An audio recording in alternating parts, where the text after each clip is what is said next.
Thank you, Rebecca. And yes, please let me introduce myself. My name is Kate Robinson. I am a senior lecturer in applied economics and business statistics here at Kent Business School, and I'm also the deputy dean with responsibility for Medway and the accreditations. So I'm going to kick off today's session with just a sort of a brief overview, kind of setting the scene really in terms of the economics of the situation. Then I'll hand over to Jessie, who will be able to elaborate on simulations and digital twins. And then Dr. Virginia Spiegler, she will be talking about the circular economy and remanufacturing. And hopefully what you'll see is a sort of a theme here in terms of our research interests and how they kind of dovetail with one another. And then, of course, obviously opportunities for a quick sum up and questions and answers. And please do feel free to use the chat. We'll be monitoring it when we're not actually presenting. So we'll get back to you. So I just really want to start thinking about the productivity landscape, because with regards to Brexit and COVID, when they go, we are still in this situation. Productivity is one of the key welfare indicators if you think in terms of economics, and we are well aware that there is a productivity puzzle in the UK as a whole. And post-financial crisis, employment has really grown faster than output. That's certainly the way we've seen it. Hence, labour productivity growth has been relatively slow. But it's not just labour productivity growth, it's also other measures. A recent statistic from the Productivity Institute, which is a recently funded ESRC centre, recognising the importance of productivity. Tony Venables and Bart Van Ark have highlighted that if production per hour worked had increased at the same rate as it had since 2007, as it had for the previous 15 years, by now the average household would be £11,500 better off. So when we talk about the productivity puzzle, it is something that has a real potential to kind of impact on the earnings and hence the quality of life every individual in the UK experiences. The other thing we know, as well as the productivity puzzle, is we know that high productivity is concentrated in a small number of frontier firms. And by that, we mean that the UK has a very long productivity tail, a large number of firms that are kind of just scraping by and just managing. And certainly this has been exacerbated during the post-financial crisis period, where we've suffered with this kind of a low growth, low inflation environment. And so we can see that the productivity tail is a concern. So combining these things, okay, what's the cause of this and how might we actually enhance firms going forwards? Well, there are many explanations being put forward, and depending on which paper you read, different emphases will be given. But education is a big one. Firm size is another one, in terms of obviously larger firms have greater propensity to survive and generally are broadly defined as kind of more productive. Digital infrastructure is a big thing. Which sectors are composed of the economy is composed of is important, and leadership. Improving those factors will result in a rise in productivity in the longer run, along with factors such as innovation, which is obviously a key priority for the current government, and a more internationally focused collection of firms. So engaging with that international environment through exports in particular. The other thing to point out is that actually the productivity puzzle is also considered to be slightly influenced by the fact that over time productivity has got much harder to measure, as we've seen industries shift from predominantly sort of bulk extractive industrial manufacturing type industries, as we've seen a move into the more sort of hidden, invisible production through services. And this has got even more complicated as we start moving into the circular economy. So another question that we often ask ourselves is, are we measuring productivity correctly? And traditionally, we think about productivity in terms of its sort of a labour productivity measure, so gross value added per hour worked. Or we can use multi-factor or total factor productivity, where we take into account capital intensities. So we can sort of back out an index to look at a kind of efficiency score. And this is where we're saying that gross value added is really a function of the capital that firms use, the labour they employ, the energy that they use, the materials, and the services that are used in that production process. So very much thinking about that kind of production function approach. But of course, as we move through and our understanding of industry grows, particularly with regards to the circular economy, there's been some recent work that's looked at resource productivity, which has looked to measure this in terms of environmental taxation, renewable energy ratios compared to total energy, the percentage of R&D investment used, the percentage of recycling, as well as population size and concentration, population density. So there's a very interesting paper looking at this resource productivity measure, and it's a pan-European study that focuses on clustering countries into various kind of camps, and they spot that the UK, France, and Germany have very high levels of resource productivity levels, but very low growth rates, which is consistent with our traditional measures of productivity. They find that skills, along with R&D investment and urban planning that concentrates populations, all contribute to higher resource productivity. So I think that's quite an interesting development as we see changes in our understanding of production, how the measures are developing.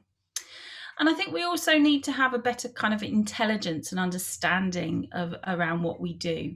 So there's some recent work also that looks at changes to net asset to output ratio, NATO, as a means of capturing business model innovation. So how we do things matters. So organizational change and how we kind of build our businesses has changed over time. The business models that we adopt have changed. And these authors find a very positive association between this net asset to output ratio and total factor productivity, to the point that they say a doubling of this ratio leads to somewhere between a 3 and almost 20% increase in firm level productivity. So understanding that organizational change element, how we change how we do things, and of course this has been particularly the case with over the past 18 months, where we've had very rapid change amongst businesses in order to respond to a very challenging environment. But those kinds of measures can indicate that they can raise productivity.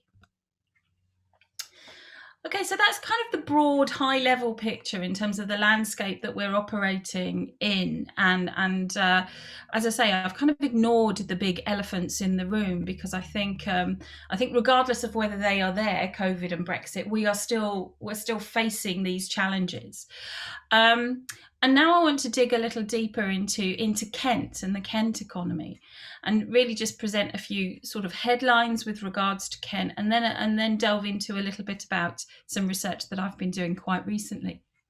So, of course, we know that the Southeast has productivity levels that are generally above the UK average. The Southeast does very well in regional comparisons, and we can see that it doesn't really lag too far behind some of the high performance regions. But we also know that there is huge inequality within the UK, and these operate over very short to very small geographies. So in 9 out of the 21 local areas within the southeast, we know that the GVA per hour is lower than the UK average. And again, that's a Productivity Institute stat. So we know that there are pockets of high performance, but by contrast, there are also pockets of very low performance, and that levelling up agenda is something that we're seeing very much in policy circles at the moment. The other thing that we know is that SMEs are the backbone of the Kent economy. They account for the vast majority of business units, so in terms of business counts, the vast majority of those, and a substantial proportion of employment. Kent has, as a county, has an unemployment rate of around 3.6% last year, compared with higher levels in the southeast as a whole, and certainly higher at the national level. So a good percentage point lower than the national unemployment rate, which is obviously indicative of a fully utilised or a more utilised labour force, which is good news. The other thing to note about Kent is that it has a very high level of self-employment compared with national levels. So again, NOMIS data for last year indicates that Kent has 13.3% self-employed workers, compared with 9.9% nationally, and that's as a proportion of the workforce, so the unemployed, the employed, and the self-employed. So those are the kind of the headline stats. In terms of where we work, we tend to be focused in a number of occupational classifications: admin and secretarial and skilled trades, and plant machinery operators and elementary occupations is somewhere where we can see that Kent has a bigger focus than maybe the national average. And the other thing to note about Kent, and this starts to get onto the challenge that we face in terms of skills, is that they do have a lower proportion of those very high skilled workers, 39.9% with MVQ4 and above, compared with 43.1% nationally. So that's a big difference. And actually, if you look at the bottom of the skills distribution as well, you will see that Kent has a higher proportion of those with no qualifications. I think it was 6.7%. So relatively high compared to the national average. So that just gives you kind of a snapshot of what the Kentish economy looks like. In terms of industries in where we kind of concentrate, this is based on business count, not employment numbers. So there's no representation of the kind of the size of these organisations. But we can see that construction, professional, scientific and technical sectors are the dominant ones, accounting for nearly 40% of business counts in the Kent and Medway region, and that, I think that just gives us a flavour of what we're looking at. We've got this mix of high skilled with IT and scientific and technical, and to some extent the business admin, and then we've got these low skilled, relatively low skilled occupations in terms of retail and construction on the whole. So that just kind of gives us an overview of what we're looking at. Myself and Christian Siegel in the School of Economics within the University of Kent have recently done some work for the Office for National Statistics, looking at the skills gap that we can observe. And we've been undertaking a pilot survey. We undertook a pilot survey of Kent SMEs at the end of last year. And one of the things that we wanted to look at is the extent to which we could identify a skills gap, particularly around the areas of artificial intelligence, big data, and robotics. And I think this is quite interesting to see that of the SMEs that we were able to survey, almost 30% said that yes, they often struggled to attract the right people. And actually, when we think about those that also sometimes experience challenges recruiting the right individuals, we see that that this makes up the substantial proportion of respondents to our survey. So addressing this gap is going to require intervention at all levels, from secondary schools to workplaces. And of course, I think this is recognised. This was recognised in the recent budget with the Help to Grow programme, specifically looking at ways in which digital and managerial support and leadership skills can be supported in SMEs. And so this study is being written up at the moment. So if anyone's interested, just email me, and I can give you a more broad picture, particularly focusing around those digital skills. So that's it from me. I'm going to hand over to Jessie now. Lovely, thank you, Kate. Let me see if I can share my screen.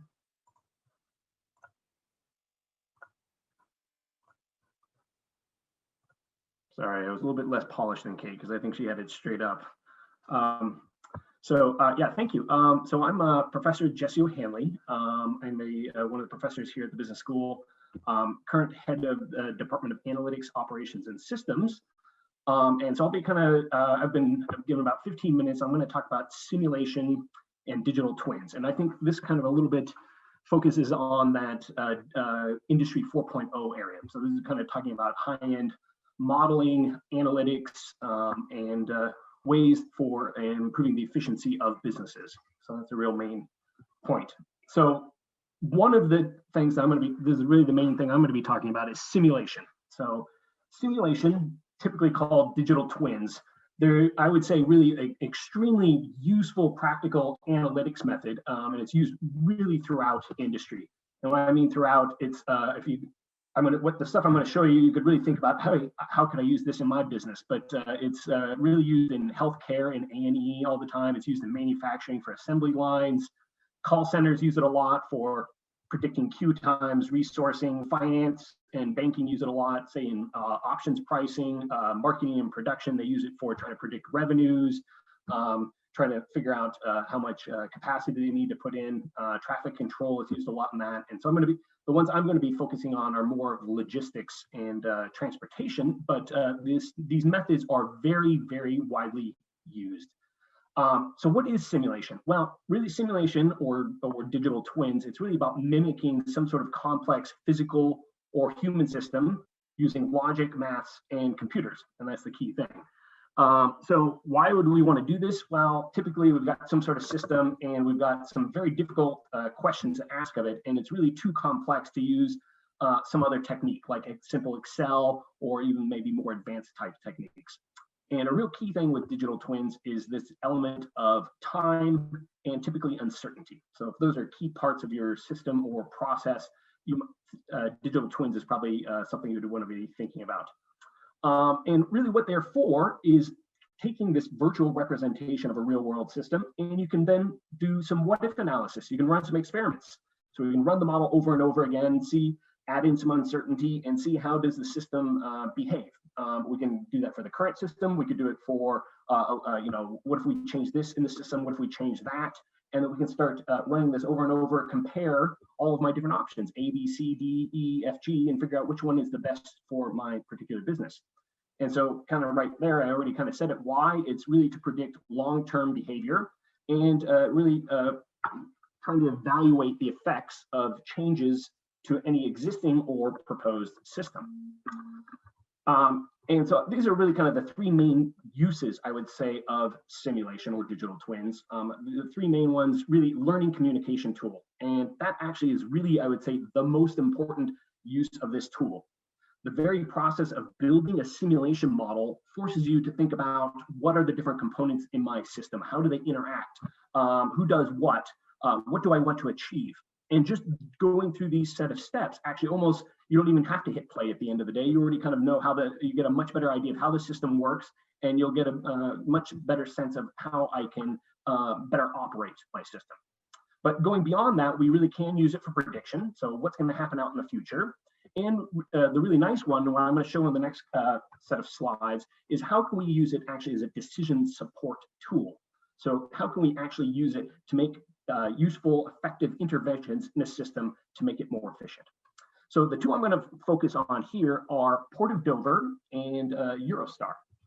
So these both came out of knowledge transfer partnership projects, or KTP projects, that business school was involved in with these two organizations. So there's Port of Dover for those not familiar with it. And here's kind of just a real nice little schematic of how the things go. So I think a lot of people know, if you've been through the port, how it operates, but very briefly, you've got kind of passenger traffic coming down from the A2.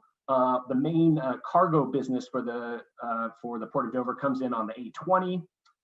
They come in past, this is where Dover itself is. They come along the seafront. They'll then enter this thing called a buffer zone. And you can think of it actually as just a big giant parking lot. It's really used for taking out traffic, holding it there to free up the system and allow traffic to freely move. They'll then go through French border controls. They'll then loop all the way around. You finally do your check-in with the different ferry operators.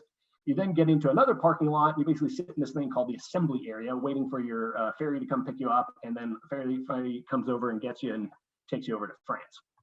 So, and this thing, and I'll mention this right now, this is TAP. This is the Traffic Assessment Protocol. So this is a little mini operation stack that the Port of Dover operates. So it's a system of lights along the A20, and they use this and they'll activate it to try and manage the freight traffic coming along the seafront. So it's basically to prevent a complete clog up of the city. And so TAP, not a good thing. They really don't like TAP over at Port of Dover.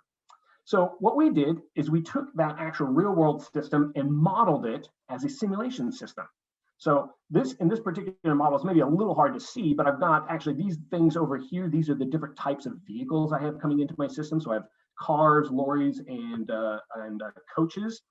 They're then going through different checkpoints through the system. So they're going through that potentially through TAP, potentially through the buffer zone, through the different checkpoints, French border control, check-in, etc. This little line here is saying this is the C. So right here, they're waiting over in the buffer zone, or the assembly area rather, and this is where they've made it over to France. So we can kind of take that, represent it in a modeling system. And I'm going to focus here just real quickly on the freight traffic, because that's the real key thing for Port of Dover, is they really need to make sure that the freight traffic is going smoothly. So I'm going to hit play. So these little red and blue dots going through here, you can imagine these are actually different type vehicles for different operators, for different ferry operators. Now, over here, my check-in for one of the operators decided to shut down. So now I've got some queues actually building up in the system. Okay, it's building up, and at some point we're going to see that actually TAP gets activated, and you're going to see this pulsing sensation of vehicles. Okay, I think it's going to be about now. I'm going to guess about now. Oh, so TAP is coming. So now we're regulating the traffic. Okay, so now actually the operators kind of come back, and the queues are going to start slowly going back down. And we'll eventually get some of the buffer zone, which is this one, which it had been building up. We can see it's going to start coming down. So we can see this is very dynamic, and it's really representing the system. What happens if some part of the system has a malfunction, or you know, whatever the case may be? What if a ferry operator takes a vessel out, etc. And you can start thinking about, well, what happens if I add more check-in points? What if I change the layout of my system, etc. So this is what's really nice, is I can take this system, make the little adjustments, and start running experiments. And so what's been very useful for Port of Dover is to use this in both short-term and long-term planning. So over the short term, Port of Dover, which is actually still using this on a weekly basis, they can go and figure out what is going to be their traffic profile over the week. And so these blue and green ones are the two different ferry operators. And we can see at certain times of the day and on certain days of the week, I'm going to have much, much more traffic. Okay. And this down here is the use of the buffer zone. Okay. So you can then kind of start doing these what if scenarios. Okay, well, I know one of the ferry operators is going to take one of their vessels in for a retrofit. What's that going to do to my traffic? So I can see, well, actually there is an uplift in traffic over the week. Okay, a lot more queuing. The buffer zone is filling up more. And this red stuff is actually where TAP could potentially be activated. So this is a very useful thing. They can now proactively say, okay, look, all hands on deck. We got to try and make sure we avoid TAP or try and reduce the length of it. Now, more long-term planning, they can also use this type of thing is, well, what happens if I have some new space available? There's not usually a lot of space, but there was, in this case, they were going to take one of their existing cargo terminals, move it over to the western docks. It was going to free up some space. What should I do with it? Where's the most effective way to put it? Should I put it in assembly area? Should I put it for more check-in stuff, et cetera? Now, what we did some modeling around this, and we predicted what TAPs are going to be, which is that traffic assessment protocol, bad thing. So the higher the bar here, the worse it is. So you could say, well, look, if I go and add 300 freight spaces to the assembly area, yep, I am going to get some reduction. But actually, it turns out the best area is to go and put it in the buffer zone. So now we can really start using this for kind of really evidence-based decision making. Okay, look, if we go put it here, this is going to actually have the biggest impact on TAP and having the biggest effect in terms of efficiency. So just very briefly, it was a 2-year project, delivered very large capital savings in terms of investment and staff. I won't go into the details, but a lot of it actually was around trying to improve the efficiency of the western dock. So I'm not even talking about that, but it did, in terms of what I was just showing you, it did reduce TAP quite a bit. So TAPs back in 2015 were roughly every other day. By 2016, they've been cut down to 1 out of every 5 days. So it's a radical improvement. Now, a lot of that was down to the construction of the buffer zone, but a part of it was certainly down to more proactive management of their queues using the simulation. And what they've certainly found is with the simulation stuff, they can have a much stronger influence on government through Department for Transport and French Border Control. And you're saying, well, look, you're proposing this policy or this change. Well, this is the impact that it's going to have on us. Okay, and are you sure you really want to do that? And then they can start having a conversation around that. And that's where the simulation results can really provide for evidence-based planning. I'll try and go through this briefly. Eurostar, there's another KTP project we did. This is St. Pancras. Similar sort of idea in the sense that you have some sort of queuing system. You have people kind of going through different checkpoints. Instead of this time vehicles, it's actual people. So they've got, they arrive at St. Pancras, they have some sort of checks. I think that actually is the one they have to show their ticket. Then they have some sort of another check where they have to go through border controls. Then there's another check where they go through security. They then wait in a waiting area, and then they finally get on their train. Okay, so that's where we can kind of see all that bits. Okay, and then depending on the type of passenger you are, you're going to go through different routes through the system. Okay, so if you're a European passenger with a certain type of passport or ID card, you have to go one way. If you're a UK, you have to go another way. If you're a child, you go one way, et cetera. So there's actually multiple routes through this system. Okay. And again, they had issues around queuing, and they want to make sure passengers are getting on to the stations and not waiting too long. So another simulation we built is this one.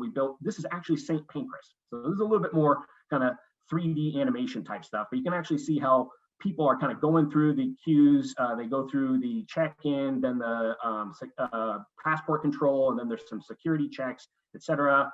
Eventually kind of going up on their escalators to go get their trains. Now, actually, I think in this one, we don't have any trains moving by, but we could easily add that. So here you can see it's very visual, it's very graphic. It really kind of, you can get a sense that this really represents my system. Now I'll move ahead. So how are we using this type of tool? So I'll very briefly discuss 2 main uses.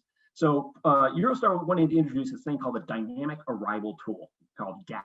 So this was going to allow them to say, hey, look, they're going to message people and say, can you please come early? And they wanted to be able to use this so they could have kind of try and reduce queues maybe later on in the day. So say, okay, please arrive early.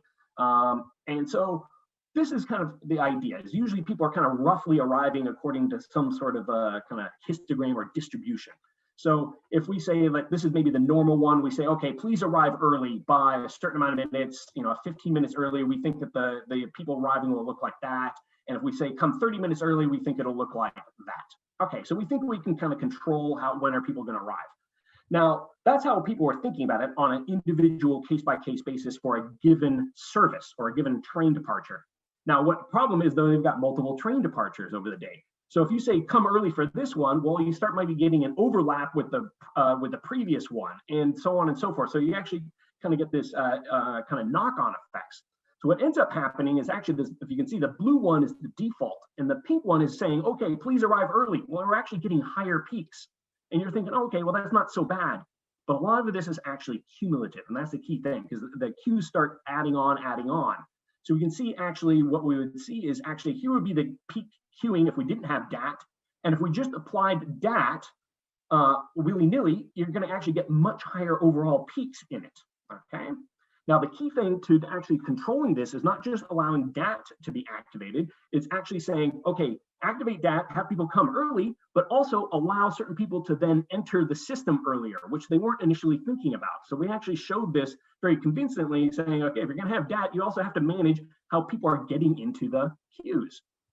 And that was very, very important to them. So there's DAT, there's default. And actually, if you have DAT and adjusted check-in time, you're actually then getting the real bang for the buck, if you will. So another one very quickly, this is a very pertinent project. They were redesigning the Paris Gare du Nord. So they had the current border controls, and that was the current system. So we modeled the current system. And then we said, well, look, how can we make this better? Okay. So the current passenger throughput, or PAX, was about 1250, okay? And they were wanting to reach about 1800. And so they had a proposed system. So we then modeled that.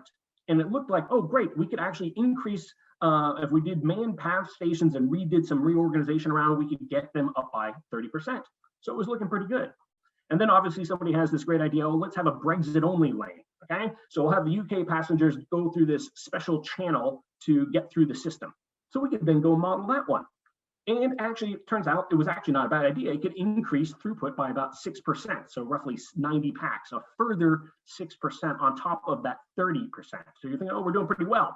However, if you run it across all the different uncertainty scenarios, it's much, much less robust system. So on certain days where you have very high EU travelers, the queues actually blow up. Makes sense, because you now have a Brexit lane that nobody's using.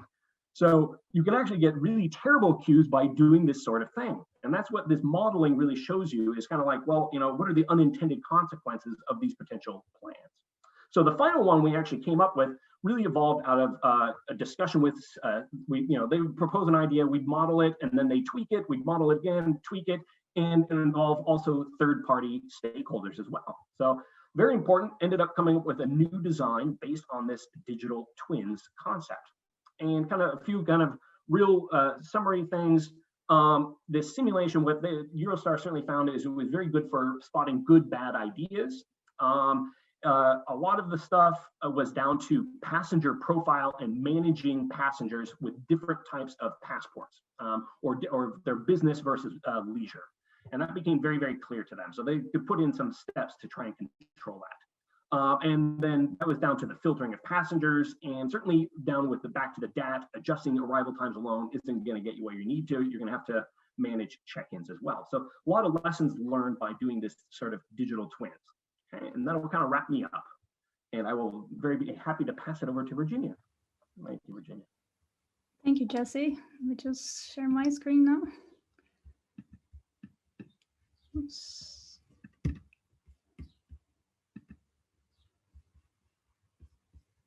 Not so smooth either. Sorry. I hope you can see my screen now. Yep, good.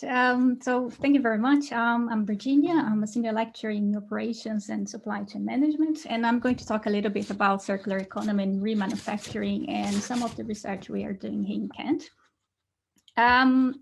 So we basically, as Kent, so Kent University is part of a consortium of seven other universities and research institutes. And we basically receive funding to explore ways of how we can transition to circular economy.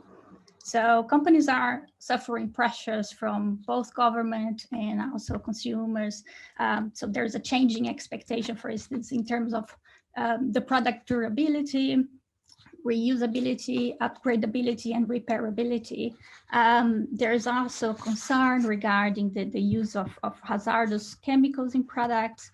There's an increased concern in terms of the amount of packaging that we produce and the importance of recycling packaging. There's a lot of legislation that will ban the destruction of unsold and non-perishable goods. And there's a lot of discussion as well around product ownership. So should the product be owned by the consumer? So should the consumer buy the product and have the ownership, or should manufacturers have the ownership and basically offer the product as a service? And finally, a lot of legislations as well to empower consumers. So consumers have more access to information, have more access to spare parts and repair services. So besides all these pressures, we are looking into ways that companies can actually benefit economically from these new business models. So how can they can generate new revenues? How can they reduce costs and benefit from it? So I don't know how many are familiar with the term circular economy. I think majority, but I just want to quickly differentiate between the linear and the circular economy. So in nature, basically there is no landfill in nature. So the ecosystem, so a species waste is going to be served as food for another species. And then this species will grow, will die, and then the material will return to the land, and that's the cycle. But us humans, we adopted a linear approach. We basically take, we make, we use, and we dispose. And obviously, this is not sustainable. So a new phone comes up, I ditch my old phone, and basically very likely that my waste will go, my phone will go to a landfill. My machine, like washing machine, breaks down. Instead of trying to repair, might be something simple, we basically get a new washing machine. So what can we do to improve that? And so that's basically the idea of circular economy. So we could repair, so maybe I don't need a new washing machine. I just need some spare parts. Maybe I can reuse or repurpose. So maybe my pair of trousers that doesn't fit me after the lockdown can fit someone else, so it can be reused, or an old t-shirt can be transformed in a pillow or cushion cover and so on. I can remanufacture, so old engines can go back to the manufacturers, they can disassemble, they can clean it, repair a couple of components or put new components and then back into the market. And finally, I can recycle. So most metal components are actually recyclable. So, and obviously this would decrease the need to extract new minerals and so on. So here is just a few examples of how you could implement circular economy. So this is examples in the food industry. So we can build better production processes, so using regenerative product production. So this would include recycling farm waste, or even using compostable waste from other sources. We can also manage the waste, the water cycle by covering crops and so on. This will also increase productivity. So it's going to increase the soil quality and increase the productivity of supply. We could, in the food processor, for instance, people could be more creative. They could create new products with leftovers of byproducts and ingredients. You could redistribute unsellable food. So it's very common that food and packaging are easily damaged, but it doesn't mean that the food is not edible. So finding alternatives for this channel. So you could donate food, so food banks, for instance. So I actually have one PhD student looking at food bank supply chains and how some technology, especially blockchain, could actually help in saving waste, food waste specifically. You could send to a food processor. So maybe a damaged fruit could be sent to a juice manufacturer and transform into a new product. Or you can make promotions, especially for products that are about to expire. So there are a number of apps. I don't know if you're familiar, like there is one called Too Good To Go, which I use quite often. So restaurants, local restaurants and hotels or even supermarkets, they basically list all the products that need to go because they won't sell by the end of the expiry date. And finally, you can use environmental friendly packaging. There's a lot of talk about bioplastic or compostable plastic, although I don't know much details about them, but I've heard that they need certain conditions to actually decompose. So it's not simply like I will throw them away and they will decompose quickly. So actually the best way would be to reduce packaging altogether or use reusable ones. In the fashion industry, so fashion industry is just starting to wake up to circular economy.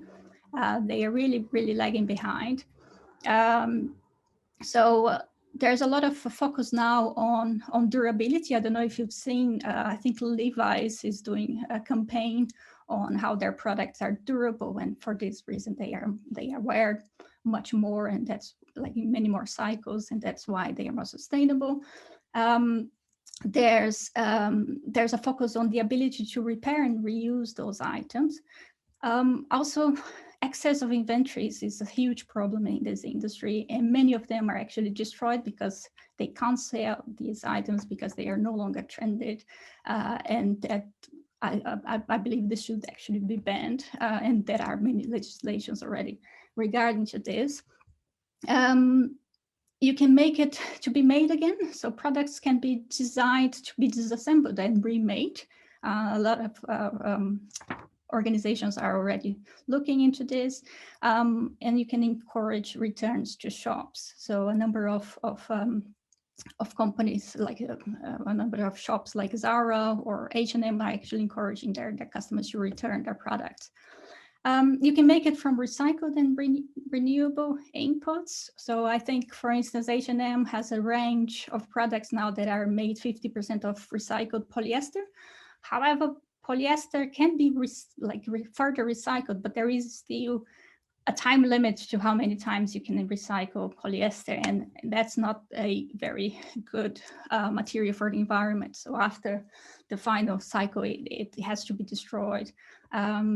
So ideally, organizations are talking about removing hazardous components from clothing. So for instance, Zara removed all plastic from their bags, handbags, and they are trying to remove everything. So basically every material that they produce can be decomposed later safely. So remanufacturing, in terms of it is very complicated, but there are very, very good examples, and a lot of companies have been doing for some time already. So you have like examples of Apple or Samsung that refurbish electronics. So basically they collect, they fix, they install new software, and they put it back in the market, and they offer normally for much more attractive price. You have third companies like Barlow World that repairs Caterpillar industrial equipments, and then they provide customers with the remanufactured components. You have HP, for instance, that remanufactures their printer cartridge. They actually learned this from developing countries because a lot of people couldn't afford buying cartridge, and people were actually doing this at home, filling up HP cartridge, and they actually learned, like, it became quite a business in many countries. So I'm originally from Brazil, and that was actually a business of one of my uncles. Not sure if legal or not, but this was what he had in the 90s. And HP saw an opportunity there to actually say, wow, if people are doing that, we are not selling our new ones. So let's enter this world as well. And you have car manufacturers who are designing, like BMWs are designing products that can be reusable, repairable, and have a system in place that support customers with this. So there's many challenges in remanufacturing. So this is a work we've done in one of the ink cartridge production systems. So everything starts with the demand. So basically, I want to sell, a customer wants to buy a new cartridge. So this is replenished from a finished goods stock. So this is a make-to-stock sort of production in inventory control system. And then the manufacturer will, so the replenishment of this finished good will trigger a new manufacturing order. And this new manufacturing order will use the stock of raw material, and this will trigger a purchasing order to suppliers and so on. So this is how a linear supply chain or a linear production system actually works.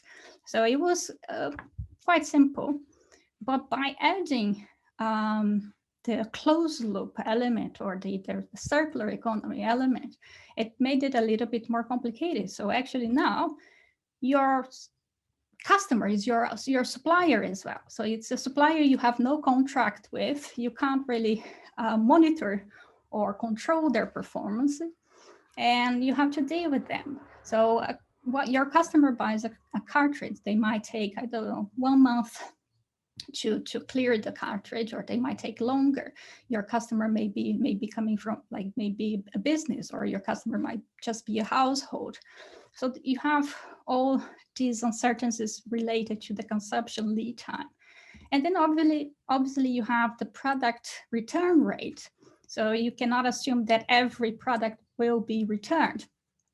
So there are, in certain countries, there are companies actually offering vouchers, to basically encourage customers to return their cartridges and so on, and they can use this as a discount to buy a new refurbished ones and so on.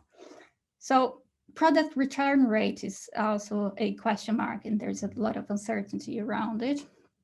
And then obviously the product is returned. It could be returned online. It could be returned via the retail shops, which then send to some distribution center until it actually reaches the recovery center within the manufacturer. Once it's there, then there is another uncertainty. You don't know the quality of the return product. So you will have to disassemble, you have to clean it, you will have to check, do some inspections, and then say, okay, these are my recovered items, and now I have a stock of recovered goods.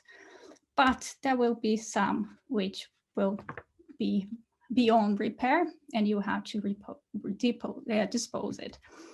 And then that stock of recovered goods will feed the remanufacturing process, and again, which will lead to finished goods. So this particular manufacturer, they were actually prioritizing the remanufacturing over manufacturing, but sometimes they had to trigger the manufacturing using virgin raw material because they did not have enough return items. So that there's a lot of challenges, and this becomes a completely different production inventory control model, and we've been trying to actually use existing models and trying to adapt and see what sort of dynamic impact it causes on organizations. And basically, that's a little bit of a summary. So in summary, companies can actually create more value by adopting a circular economy. There's a few examples here on the screen that you can see. Obviously, companies may have to completely rethink their operations, completely redesign their process, redesign their products as well. But I believe that's basically the future we are moving towards to, and I actually hope so. And that's basically me. And I'll give it back to Kate. Thanks.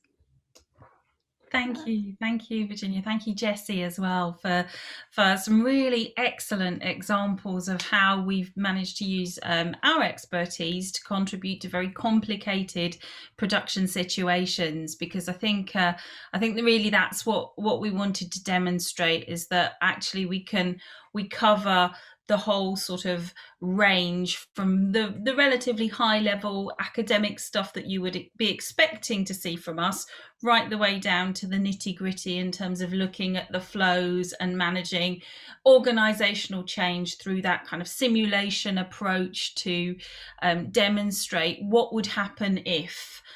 So you can run through that kind of scenario analysis with your organization and have confidence that the changes are likely to result in the expected outcomes.